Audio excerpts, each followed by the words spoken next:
কলকাতা থেকে ভাগ করে আনবো, তার দিলে কেউ তাও পেলাম না। সরকারি কর্মচারীর কিছু মালপত্র 1920 সালে জন্মগ্রহণ করেন।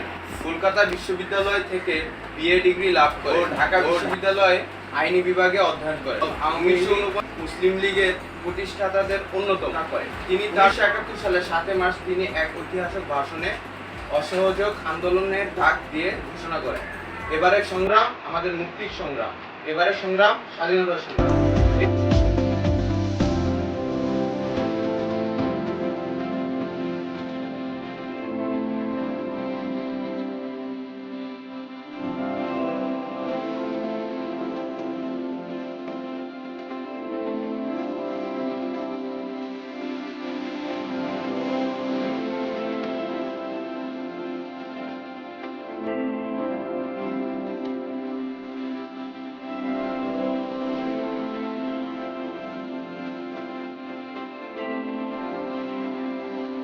বলো learn more today lead tomorrow.